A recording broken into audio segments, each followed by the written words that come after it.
Jeremiah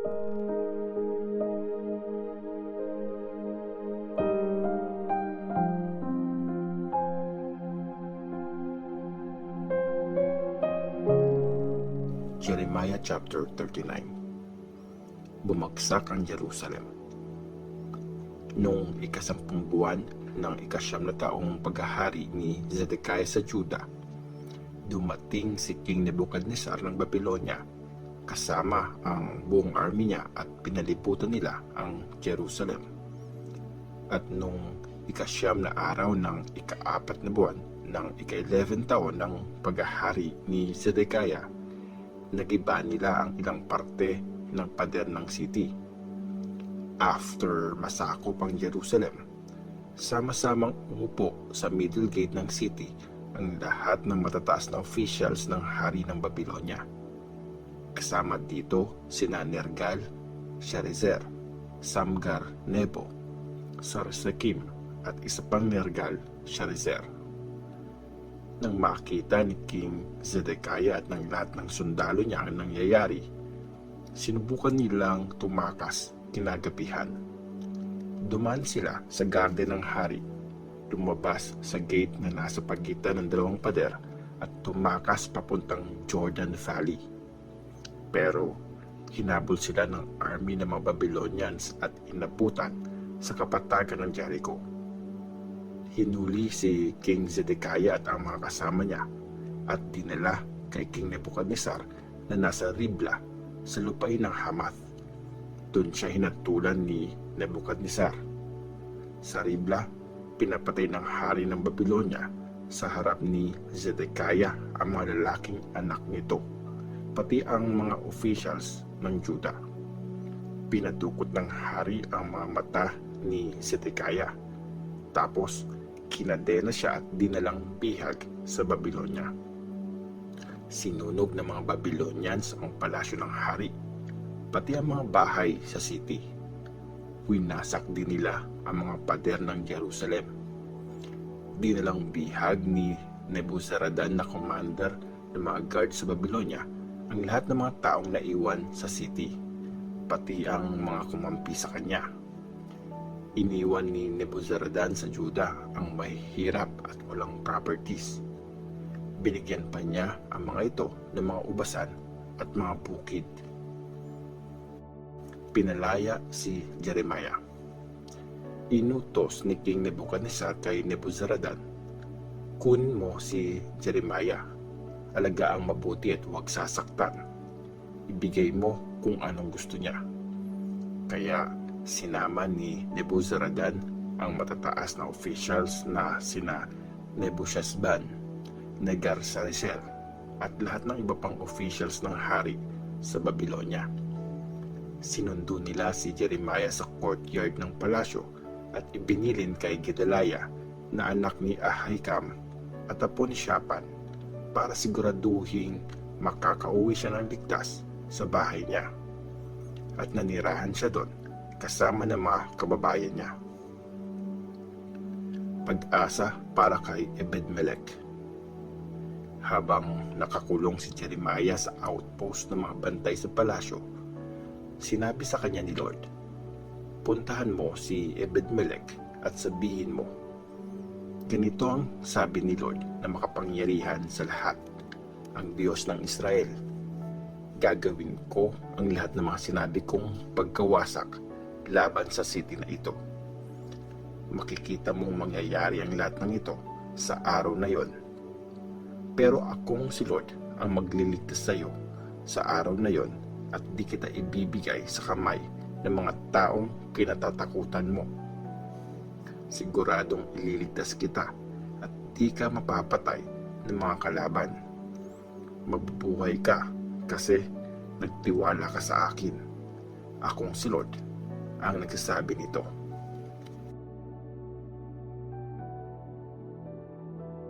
Jeremiah chapter 40. Nag-stay si Jeremiah kasama ni Gedaliah. Kinausap ni Lord si Jeremiah after itong palayain ni Nebuzaradan mula sa Rama.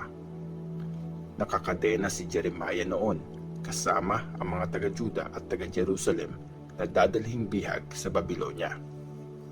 Tinala ni Nebuzaradan si Jeremiah sa isang tabi at sinabi, "Si Lord na Diyos mo ang nagsabi na wawasakin niya ang lupain ito. At ngayon, ginawa nga ito ni Lord kasi nagkasala kayo at di kayo sumunod sa Kanya. Kaya naman Jeremiah, tatanggalin ko na ang mga kadenang ito at pinapalaya na kita. Kung gusto mong sumama sa akin sa Babilonya, sumama ka at akong bahala sa iyo. Kung ayaw mo naman, di mo na kailangang sumama. Tingnan mo ang buong lupain sa harapan mo. Pwede kang pumunta kung saan mo gusto." Pero nung di sumagot si Jeremiah, sinabi ni Nebuzaradan, "Kung gusto mo magstay, bumalik ka kay Gedaliah. Siya ang inappoint ng hari ng Babilonya para maging governor sa buong lupain ng Juda. Pwede kang manirahan doon kasama ng mga taong bayan o pumunta kung saan mo gusto." Tapos, binigyan niya si Jeremiah ng pagkain at ng regalo at pinalaya na. Pumunta naman si Jeremiah kay Gedaliah sa Mizpah. Doon siya nanirahan kasama ng mga tao na naiwan sa lupain ng Juda. Naging governor si Gedaliah. May mga officers at mga sundalo ng Juda na hindi sumuko sa mga taga-Babilonya. Nabalitaan nilang inappoint si Gedaliah bilang governor ng lupain at in charge sa pinakamahirap na mamamayan na di dinalang bihag sa Babilonya. Kaya pumunta sila kay Gedaliah sa Mizpah. Kasama sa mga nagpunta sina Ishmael na anak ni Netaniah, Johanan na anak ni Kareya, Seraya na anak ni Tanhumeth, mga anak ni Epay na taga Netofa, at Jezaniah na anak ni Maaka, pati ang mga sundalo nila. Sumumpa sa kanila at sa mga sundalo nila si Gedaliah na anak ni Ahikam at apo ni Shaphan. "Huwag kayong matakot na mag-serve sa mga Babylonians. Manirahan kayo sa lupain at mag-serve sa hari ng Babylonia at maging maayos ang lahat sa inyo. Mag-i-stay ako dito sa Mizpah para maging representative nyo sa mga Babylonians na darating dito. Manirahan kayo sa mga bayang napasok nyo. Mag-gather at mag-imbak kayo ng alak, mga prutas at olive oil." Nabalitaan ng lahat ng taga-Juda na nasa Moab, Ammon, Edom at iba pang bansa na may kababayan silang naiwan sa Juda, at si Gedaliah ang inappoint ng hari ng Babylonya para mag-lead sa kanila. Kaya umalis ang mga taga-Juda sa lupaing pinagtapunan sa kanila at pumunta sila kay Gedaliah sa Mizpah. Doon sila nag-gather ng napakaraming alak at mga prutas na na-harvest sa tag-araw. Pinatay ni Ishmael si Gedaliah. Nagpunta kay Gedaliah sa Mizpah si Johanan na anak ni Kareya, kasama ang lahat ng mga commanders ng army na hindi sumuko. Sinabi nila, "Alam mo po bang pinadala ni King paalis ng mga Ammonites si Ishmael na anak ni Netaniah para patayin ka?" Pero di naniwala sa kanila si Gedaliah. Pasikretong kinausap ni Johanan na anak ni Kareya si Gedaliah sa Mizpah. "Payagan mo akong puntahan at patayin si Ishmael na anak ni Netaniah at walang makakaalam nito. Hindi kanya dapat mapatay kasi magkakawatak-watak ang lahat ng taga-Juda na umaasa sa iyo at mapapahamak pati ang mga naiwang taga-Juda." Pero sumagot si Gedaliah, "Johanan, huwag mong gawin yan. Di totoo ang mga sinasabi mo tungkol kay Ishmael." Jeremiah chapter 41. Anak ni Netaniah at apo ni Elishama si Ishmael. Mula siya sa lahi ng hari at isa siya sa mga chief officers nito. Nung 7 months nung taon na yon, pumunta siya sa Mizpah kay Governor Gedaliah na anak ni Ahikam. May kasama siyang 10 tauhan. Habang kumakain silang lahat, tumayo si Ishmael at ang mga tauhan niya. Sinunggaban si Gedaliah at pinatay ito dahil inappoint siya ng hari ng Babylonia bilang governor ng lupain. Pinatay din ni Ishmael ang lahat ng Israelites na kasama ni Gedaliah sa Mizpah, pati ang mga sundalong Babylonian na nagkataong nandun. Kinabukasan, habang wala pa nakakaalam na pinatay si Gedaliah, may dumating na 80 na lalaki mula Shechem, Shiloh at Samaria. Nakaahit ang mga balbas nila at sira-sira ang mga damit. Maraming sugat sa mga katawan nila at may dala silang offering na butil at insenso para sa temple ni Lord. Umiiyak na lumabas mula sa Mizpah si Ishmael para salubungin ang mga taong ito. Sinabi niya sa kanila, "Pumasok kayo.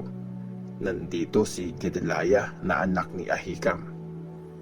Pagpasok nila sa city, pinatay sila ni Ishmael at ng mga tauhan nito at tinapon sa isang balon. Pero may 10 lalaki sa grupong yun ang nagsabi kay Ishmael, "Huwag mo kaming papatayin. Marami kaming wheat, barley, olive oil at honey na nakatago sa mga bukid." Kaya di sila pinatay, pati na ang mga kasamahan nila. Pinatapon ni Ishmael ang mga bangkay sa malaking balon na pinagawa ni King Asa nung sinasalakay siya ni King Baasha ng Israel. Pinuno ni Ishmael ng mga bangkay ang balon. Tapos, binihag ni Ishmael ang lahat ng natirang buhay sa Mizpah. Kasama rito ang mga anak na babae ng hari at ang mga taong iniwan ni Nebuzaradan sa pamamahala ni Gedaliah. Binihag silang lahat ni Ishmael at pumunta sila sa lupain ng mga Ammonites. Pero nung mabalitaan ni Johanan na anak ni Kareah at ang lahat ng mga commanders ng army ang kasamaang ginawa ni Ishmael, kinather nila ang lahat ng sundalo nila para labanan si Ishmael. Inabutan nila si Ishmael sa may malaking lalagyanan ng tubig sa Gibeon. Natuwa ang mga binihag ni Ishmael na makita nila si Johanan at ang mga kasama nitong commanders ng mga sundalo. Kaya nagtakbuhan ang mga binihag ni Ishmael mula sa Mizpah papunta kay Johanan. Pero natakasan si Johanan ni Ishmael kasama ang 8 tauhan at pumunta sila sa lupain ng mga Ammonites. Niligtas ni Johanan at ng mga commanders na kasama niya ang mga binihag ni Ishmael mula sa Mizpah after nitong patayin si Gedaliah. Kasamang ibinalik ni Johanan mula sa Gibeon ang mga sundalo, babae, bata at mga eunuchs. Umalis sila at tumigil sa Chimham, malapit sa Bethlehem.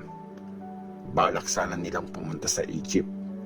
Natatakot kasi sila sa mga Babylonians dahil pinatay ni Ishmael si Gedaliah na inappoint ng hari ng Babylonia bilang governor ng lupain.